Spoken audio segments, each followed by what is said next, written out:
નમસ્કાર મિત્રો, આજે સીધો ને સટમાં અદાલતોની વાત કરવાની છે અને અદાલતોના ન્યાયાધીશો ના પરાક્રમોની પણ વાત કરવી છે.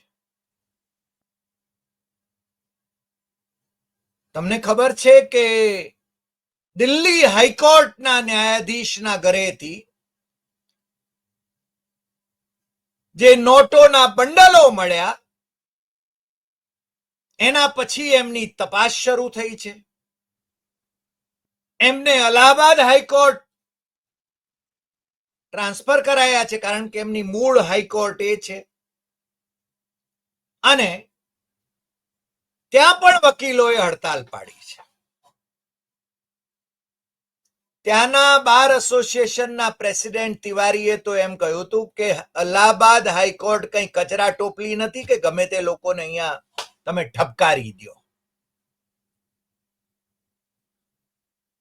અલ્હાબાદ હાઈકોર્ટના એક બીજા જજ જસ્ટિસ રામ મનોહર નારાયણ મિશ્રા 11 વર્ષની કન્યા, બાપ અને દીકરો એ કન્યાના સ્તન પકડીને એના પાયજામાનું નાળું તોડીને એના પર બળાત્કાર કરવા માટે એને નીચે એક જગ્યાએ ખેંચીને લઈ જાય છે, અવાવરું જગ્યાએ, પરંતુ લોકો આવી જતા એ ભાગી ગયા અને મામલો જ્યારે અદાલતમાં જાય છે, આ જસ્ટિસ રામ મનોહર નારાયણ મિશ્રાની અદાલતમાં, ત્યારે એ કહે છે કે 11 વર્ષની કન્યા 4 મહિના પછી એમણે ચુકાદો આપ્યો છે. 4 મહિના સુધી એ ચુકાદો એમણે આરક્ષિત રાખ્યો હતો. ખૂબ વિચારીને ચુકાદો આપ્યો અને એમણે કહ્યું કે 11 વર્ષની એ કન્યા, યોગી મહારાજના ઉત્તર પ્રદેશની વાત છે, એના સ્તન પકડવામાં આવે, એના પાયજામાનું નાડું તોડી નાખવામાં આવે, એની પર બળાત્કાર કરવાની કોશિશ કરવામાં આવે તો એમાં કઈ ખોટું નથી. એ કઈ બળાત્કારનો પોક્સોનો કેસ એમાં ન થાય. આ મહાશયે જે ચુકાદો આપ્યો એ ચુકાદો આમ તો સુપ્રીમ કોર્ટમાં બેલાબેન ત્રિવેદી જે જજ છે એમની સામે પણ એને પડકારવામાં આવ્યો, પણ એમને એમ લાગ્યું કે ના, આમાં કઈ ખોટું નથી. પણ આજે એટલે કે બુધવારે સુપ્રીમ કોર્ટના જજીસ જસ્ટિસ BR ગવઈ અને જસ્ટિસ AG મસીહ એમણે આ બાબત બહુ જ ગંભીર લેખી અને એમણે આ ઘૃણાસ્પદ ચુકાદો જે હતો એ ચુકાદાને શોકિંગ એવો ચુકાદો કયો અને એને સ્ટે કરી દીધો. કારણ કે પેલા બાપ દીકરાની સામે હકીકતમાં તો પોક્સોનો કેસ થવો જોઈએ. એક બાળકી, 11 વર્ષની બાળકી, એના પર આ પ્રકારે અત્યાચાર થાય તો એ પોક્સોનો કેસ થાય. અને પેલા તમને ખબર છે ને,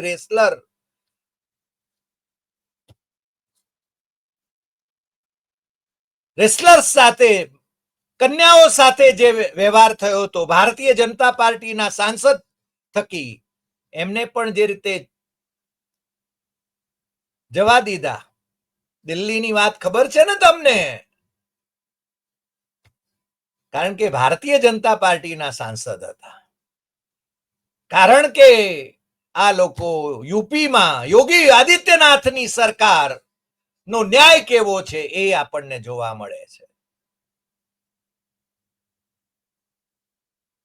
આ ચુકાદો 17મીએ અપાયો હતો, અલ્હાબાદ હાઈકોર્ટનો, 17 માર્ચે.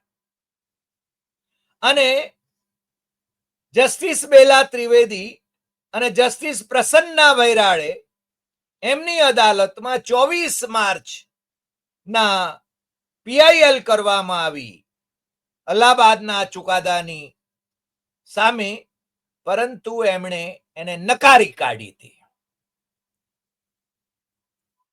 અને આજે એને રામ મનોહર નારાયણ મિશ્રાના આ ચુકાદાને જસ્ટિસ બી.આર. ગવાઈ અને જસ્ટિસ એ.જી. મસીહે શોકિંગ કહ્યું. એટલું જ નહીં, મારે તો એમ પણ કહેવું જોઈએ કે solicitor general of India Tushar મહેતાએ પણ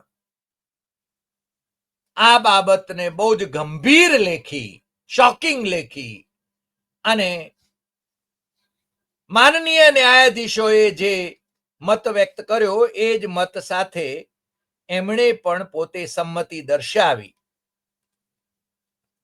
આ અદાલતો શું કરી રહી છે એ આપણે સમજવાની જરૂર છે.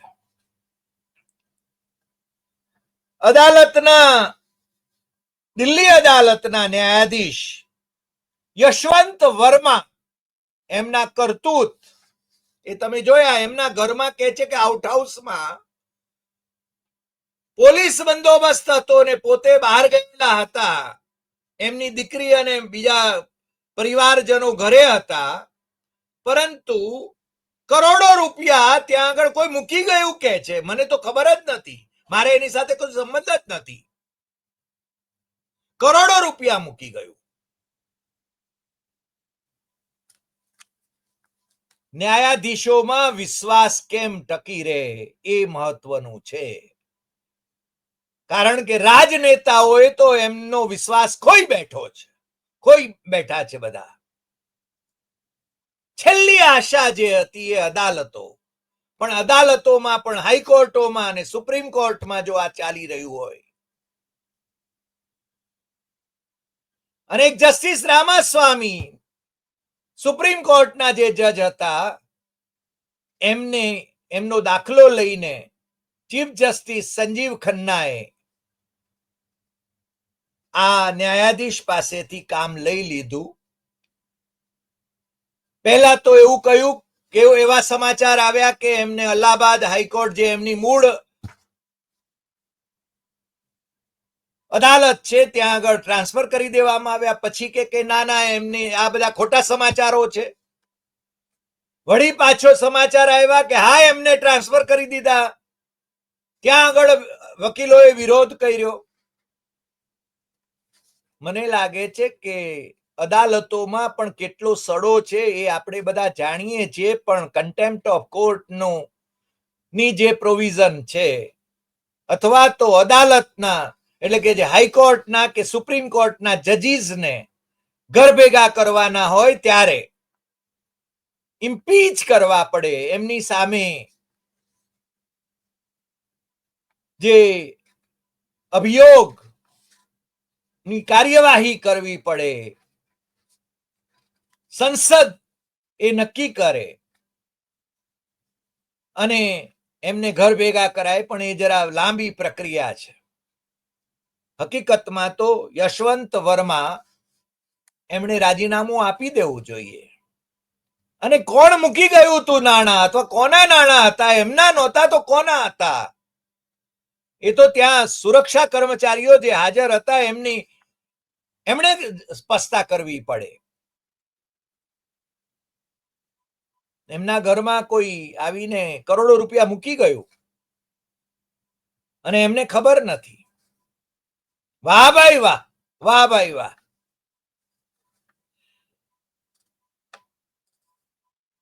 આજે માનનીય મુખ્ય ન્યાયાધીશ, દેશના મુખ્ય ન્યાયાધીશ સંજીવ ખન્નાએ બીજું પણ એક સારું કામ કર્યું છે. આમની સામે તો એમણે છે ને કાર્યવાહી તપાસ સમિતિ મોકલી આપી છે, 3 જજીસની. એમના ઘરે પહોંચી ગઈ છે. જ્યાં કરોડો રૂપિયા મળી આવ્યાની વાત છે ત્યાં સીલ થઈ ગયા હતા અને બંબાવાળાઓ જે હતા, ફાયર બ્રિગેડ વાળા હતા, એના અધિકારીએ તો પાછા સ્ટેટમેન્ટ બદલ્યા કર્યા હતા. મળ્યું નથી કાંઈ. અરે ભાઈ, તમારા વિડીયોની અંદર નોટોની નોટો દેખાય છે. પછી કહે છે કે મળ્યા હતા નાણાં, પછી નથી મળ્યા, મળ્યા હતા નથી મળ્યા, મળ્યા હતા નથી મળ્યા. શું માંડ્યું છે આ બધું? લોકોને મૂર્ખ બનાવવાના ધંધા છે. પણ આજે એડવોકેટ મેથ્યુ જે નેદુમ્પરા એમણે એક પિટિશન કરી સુપ્રીમ કોર્ટના ચીફ જસ્ટિસ ની સામે. એમણે રજૂઆત કરી અને આ જજ જસ્ટિસ યશવંત વર્માની સામે એફઆઈઆર દાખલ કરવાની એમણે માગણી કરી અને ચીફ જસ્ટિસે કહ્યું કે your matter has been listed, don't make any public statement. The only thing, FIR has to be registered against the judge. એવું છે ને આ ધારાશાસ્ત્રીએ કહ્યું. અને એમ કહેવામાં આવ્યું કે તમે જરા રજિસ્ટ્રીમાં ચેક કરજો, કોઈ જાહેર નિવેદન નહીં કરતા.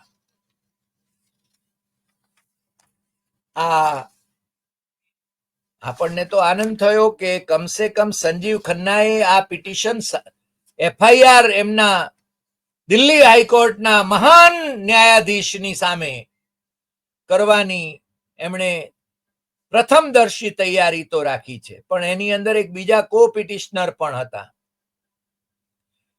એમણે તો એમ કહ્યું કે इतने पैसे किसी बिजनेसमैन के घर पर मिलते, मैं भी बिजनेस वुमन हूं, अभी तक तो ईडी आईटी सब पीछे लग जाते. સાચી વાત છે એમની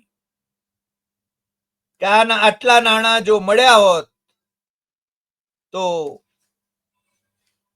કોઈ બિઝનેસ મેન કે બિઝનેસ વુમન ને ત્યાંથી તો બધી સેન્ટ્રલ એજન્સીઓ એની પાછળ પડી ગઈ હોત. આજકાલ તો તમને ખબર છે કેટલી કેટલી એજન્સીઓ વિપક્ષી નેતાઓને ઘેર અડીંગો જમાવીને બેઠી છે.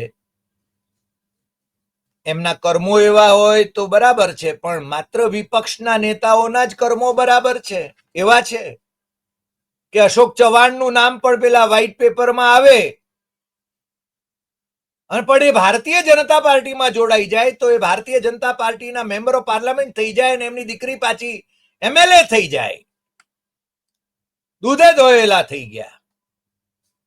અને એ જ અશોક ચૌહાણને નું રાજીનામું ભારતીય જનતા પાર્ટીએ જ્યારે મુખ્યમંત્રી હતા કોંગ્રેસના મહારાષ્ટ્રના, ત્યારે ભારતીય જનતા પાર્ટીએ મહાકૌભાંડને એના સૂત્રધાર તરીકે એમનું રાજીનામું માંગ્યું હતું અને રાજીનામું પાડ્યું હતું.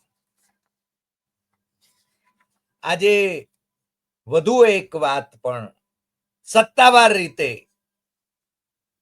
અદાલતોને લગતી જ અમારે આપની સાથે શેર કરવી છે અને અમારી પાસે એ અંગેની માહિતી અધિકૃત છે. કારણ કે કાયદા અને ન્યાય વિભાગના મંત્રી અર્જુનરામ મેઘવાળ એમણે જવાબ આપ્યો છે. આરજેડીના મનોજ કુમાર સિન્હા એમનો સવાલ હતો અને એના સંદર્ભમાં પ્રશ્ન એ છે કે અદાલતોમાં ગવર્મેન્ટે schedule caste, schedule tribe, OBC, મહિલાઓ, માઇનોરિટી એને ઉચ્ચ જ્યુડિશિયરીમાં કેટલા પ્રમાણમાં એમની નિમણૂક કરી છે.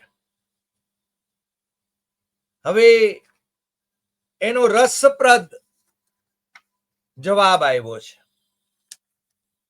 અને એ પણ માનનીય નરેન્દ્ર મોદીજીની સરકાર 2018 થી જે અપોઇન્ટમેન્ટ કરે છે આ ઉચ્ચ જ્યુડિશિયરીમાં, એમાં 77% હાઈકોર્ટના જજીસ એ અપર કાસ્ટ કેટેગરીના હોવાનું આજે બહુ સ્પષ્ટપણે અમને આ દસ્તાવેજમાં જોવા મળે છે. આમ તો 20/3/2025 રોજ રાજ્યસભામાં મનોજ કુમાર સિન્હા આરજેડીના છે, બહુ એટલે પ્રોફેસર છે, દિલ્હી યુનિવર્સિટીના પ્રોફેસર પણ છે, અને એમને લેખિતમાં જવાબ આપ્યો છે અર્જુનરામ મેઘવાળે. એમાં સુપ્રીમ કોર્ટના જજીસની વાત નથી કરી, હજી માત્ર હાઈકોર્ટના જજીસની વાત કરી છે. 715 હાઈકોર્ટના જજીસની અપોઇન્ટમેન્ટ 2018 પછી થઈ છે. એમાંથી શિડ્યુલ કાસ્ટના 22, શિડ્યુલ ટ્રાઇબના 16, ઓબીસીના 89, માઇનોરિટીઝના 37 છે. 77% એ ઉજળિયાત કહેવાય એવા વર્ગના છે. અને સરકાર એમ કે છે, સરકાર નિવેદન તો પાછું સારું કરે છે, માત્ર અમલ કેટલો કરે છે એ વધારે મહત્વનું છે. સરકાર એમ કે છે કે સરકારે હાઈકોર્ટના ન્યાયાધીશોને કહ્યું છે કે schedule caste, schedule tribe, OBC, minority અને મહિલાઓ એમને જુદા જુદા વર્ગમાંથી સુટેબલ કેન્ડિડેટ્સને તમારે જજીસ, હાઈકોર્ટના જજીસ તરીકે એમની ભલામણ કરવી. Only those persons who are recommended by Supreme Court Collegium are appointed as judges of Supreme Court and High Court. હવે આમાં છે ને કેચ આવે છે, આ તમને સમજાય એટલા માટે હું કહી રહ્યો છું. કારણ કે આપણા રાજ્યસભાના સભાપતિએ હમણાં જ એક બેઠક લીધી. એ બેઠકમાં એમણે કહ્યું કે આ કોલેજિયમ જે છે, કોલેજિયમ એટલે કે સુપ્રીમ કોર્ટના જજીસ, જે સિનિયર મોસ્ટ જજીસ હોય છે, એ 4-5 જજીસ એ ભલામણ કરે કે કોને સુપ્રીમ કોર્ટમાં, એટલે નીચેથી જે ભલામણો આવી હોય એમાંથી કોને સિલેક્ટ કરવા અને એમની ભલામણ કરવી સુપ્રીમ કોર્ટના જજ તરીકે, અને હાઈકોર્ટના જજીસ તરીકે પણ કોણ, એ પાછી હાઈકોર્ટમાં પણ છે ને કોલેજિયમ વ્યવસ્થા હોય. આના કરતા તો એમ કે સરકારી પેલી જેને જે વ્યવસ્થા નું 2014માં એક વ્યવસ્થા ને મંજૂર કરવામાં આવી હતી, પણ સુપ્રીમ કોર્ટે એને ફગાવી દીધી હતી. એ વ્યવસ્થા હોય તો ન્યાયાધીશો એ યોગ્ય રીતે એમની વરણી થઈ શકે. સરકારે પોતાના હાથમાં બધું લેવું છે. કોલેજિયમ ફૂલ પ્રૂફ સિસ્ટમ છે એવું નથી કહેતો, પણ કોલેજિયમમાં સગાવાલાઓ, તમે છે ને જ્યારે તમે કોઈ પણ હાઈકોર્ટ, ગુજરાત હાઈકોર્ટ હોય કે બીજી હાઈકોર્ટ હોય કે સુપ્રીમ કોર્ટ હોય, કયા ચીફ જસ્ટિસ નો કોણ દીકરો એ જજ તરીકે નિમાય છે અને પાછો ચીફ જસ્ટિસ પણ થાય છે, એની યાદી બનાવો તો તમે ચોંકી જશો. કોની દીકરી, કયા એડવોકેટ જનરલની દીકરી, કયા વરિષ્ઠ ધારાશાસ્ત્રીની પુત્રવધુ એ છે ને ન્યાયાધીશ થાય છે, એ પણ તમને ખ્યાલ આવી જશે. કોના દીકરા, કોના સગા, કોના મેળાપીપણા વાળા. અને પાછા આજે અત્યારે સંજીવ ખન્ના અત્યારે જે છે HR ખન્નાના ભત્રીજારામ છે. હવે એ HR ખન્ના એ ઇન્દિરા ગાંધીની વિરુદ્ધમાં હતા, કારણ કે ઇન્દિરા ગાંધીએ એમને અન્યાય કર્યો હતો, એટલે સંજીવ ખન્ના પણ કોંગ્રેસની વિરુદ્ધમાં રહેશે એવી અપેક્ષા કદાચ સત્તામાં બેઠેલા લોકોને હશે, પરંતુ છેલ્લે છેલ્લે જે સંજીવ ખન્નાએ જે પગલા લીધા છે એ વાજબી પગલા લીધા છે. આપણે એમનામાં શ્રદ્ધા જરૂર રાખીએ, ક્યારેક ક્યારેક એમના ઉપર પણ દબાણ આવતું હોય છે. અમારા એક વડીલ મિત્ર છે, એમના ધારાશાસ્ત્રી પુત્ર જે છે એમને ઓફર આવી હાઈકોર્ટના જજ થવાની, એમણે ના પાડી દીધી. કારણ એવું છે, એમણે કહ્યું પણ ખરું કે મારે દિલ્હીથી અમુક જણનો ફોન આવે ને એ પ્રમાણે જજમેન્ટ લખવા પડે, તો એવા ન્યાયાધીશ મારે થવું નથી. એના કરતા મારે પ્રેક્ટિસ છે ને મારી પ્રેક્ટિસ હું કરતો રહીશ. આઈ સેલ્યુટ ધ પર્સન. અને આ પ્રથા માત્ર અત્યારે ચાલે છે એવું નહીં, ઇન્દિરા ગાંધીના વખતમાં પણ ચાલતું હતું. અધ્યારુ જિન્નાએ કેશવાનંદ ભારતી કેસની એક એના સંદર્ભમાં એક 200 પાનાની એક પુસ્તિકા લખી છે. અધ્યારુ જિન્ના આપણે ત્યાં, મને લાગે છે, જો હું ભૂલતો ન હોઉં તો એ પારસી બાવા, એ ભારતના સોલિસિટર જનરલ પણ થયેલા, અને અમારા વડીલ મિત્ર એચ.એમ. સિરવાઈ સાહેબ, સદગત એચ.એમ. સિરવાઈ સાહેબ, એમના એ જુનિયર હતા. અને કેશવાનંદ ભારતી કેસ, જેને કારણે આપણી લોકશાહી ટકી રહી છે, હજી બંધારણ આપણું ટકી રહ્યું છે, એ કેશવાનંદ ભારતી કેસ એ જેટલા દિવસ ચાલ્યો એટલા દિવસ એમણે નોંધ લખેલી. અને એ અધ્યારુ જિન્નાએ એ પુસ્તકમાં લખ્યું છે કે કેટલાક જજીસ, સુપ્રીમ કોર્ટના જજીસ તો એવા હતા કે જે પ્રાઇમ મિનિસ્ટરના સેક્રેટરીને પૂછીને જજમેન્ટ લખતા હતા.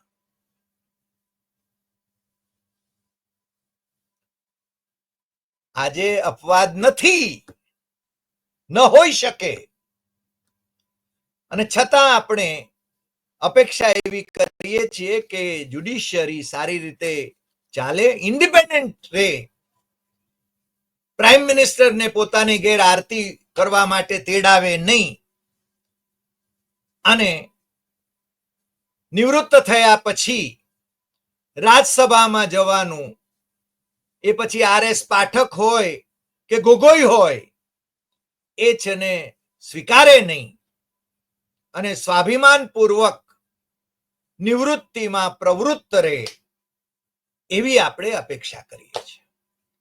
આજે આટલી વાત. ફરી મળીશું નવા એપિસોડમાં નવા વિષય સાથે. તમને જો આ એપિસોડ ગમ્યો હોય તો સૌથી વધુ શેર કરશો, લાઈક કરશો, કમેન્ટ કરશો, લોકોને જગાડતા રહેશો. લોકો જાગતા રહેવા જોઈએ, લોકશાહી જીવતી રહેવી જોઈએ, બંધારણની રક્ષા થવી જોઈએ. બાકી તમે જો કુંભકર્ણની નિંદરમાં હો તો તમને છે ને ફરિયાદ કરવાનો કોઈ અધિકાર નથી. નમસ્કાર.